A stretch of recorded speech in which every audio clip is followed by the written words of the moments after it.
అది చూడొచ్చు మనం. అంటే వాహనదారులు అయితే మాత్రం తీవ్ర ఇబ్బందులు పడుతున్నారు.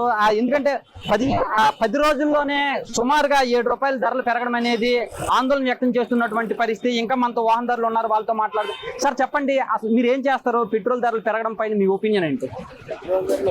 పశ్చిమేషియా యుద్ధం జరిగే ముందు క్రూడ్ ఆయిల్ ధరలు చాలా తక్కువ ఉన్నాయి. అప్పుడు సెంట్రల్ గవర్నమెంట్ తగ్గించే విధానం అయితే ఏమి లేదు. పెరిగేసరికి మాత్రం కేరళ, త్రిపుర, పశ్చిమ బెంగాల్, తమిళనాడు రాష్ట్రాలు ఎన్నికలైన వెంటనే పెంచడం అనేది సర్వసాధారణం అయిపోయింది భారతదేశంలో. అది కేంద్ర ప్రభుత్వ విధానాలు మాత్రం ఆయిల్ కంపెనీలకి మాత్రమే దోచిపెడుతుంది తప్ప సామాన్యమైనటువంటి ఒక ఆటో వర్కర్ కానీ, లేకపోతే ఒక డీజిల్ కొనేటటువంటి వర్కర్ కానీ, సామాన్యమైన పౌరులకు కానీ ఉపయోగం అయితే మాత్రం లేదు. చాలా హారిబుల్గా ఉంది.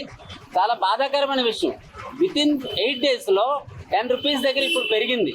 అది ఆ రోజు తగ్గి ఉండేటప్పుడు కూడా తగ్గించాలి కదా, యాజ్ పర్ నార్మ్స్.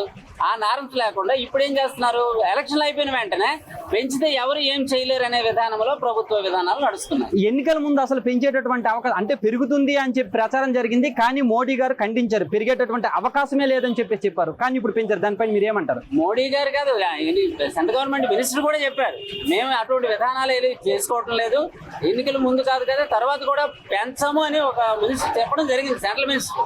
కానీ ఇప్పుడు చూసేసరికి అది ఆచరణలోకి వచ్చేసరికి మాత్రం అది విధానాలు బాగోలేదు. అది పెట్రోల్ ధరల పెంపు ప్రభావం అనేది ఇంకా దేనిపైన పడే అవకాశం? తప్పకుండా నిత్యావసర వస్తువులు ఇప్పుడు ప్రతిదీ డీజిల్ మీద ఆధారపడి ఉంది. ప్రతి వాళ్ళు కూడా నిత్యావసర వస్తువులు మరి ప్రయాణం చేసేటప్పుడు విధానాలు అన్ని కూడా ఉండేటప్పుడు ఇప్పుడు ఆర్టీసీ రెడీ అయిపోతుంది. ఎందుకు? ఈ యొక్క పెట్రోల్ డీజిల్ పెరిగింది కాబట్టి మేము దాని మీద విధానాలు ఖచ్చితమైన టికెట్ రేటు పెంచకపోతే మేము నడిపించలేము, సంస్థ నష్టాల్లో కూరుకుపోతుందని వాళ్ళు ఆల్రెడీ రెడీ అయిపోతున్నారు. కాబట్టి సామాన్య మానవుడికి, మధ్యతరగతి వాడికి ఇది చాలా దారుణమైనటువంటి పరిస్థితి. సెంట్రల్ గవర్నమెంట్ మాత్రం అది ఆలోచించాలి. చాలా ఇంపార్టెంట్. ఆయిల్ కంపెనీలు కాపాడడం కాదు, సాధారణ మానవుడు కూడా దృష్టిలో పెట్టుకోవాలి.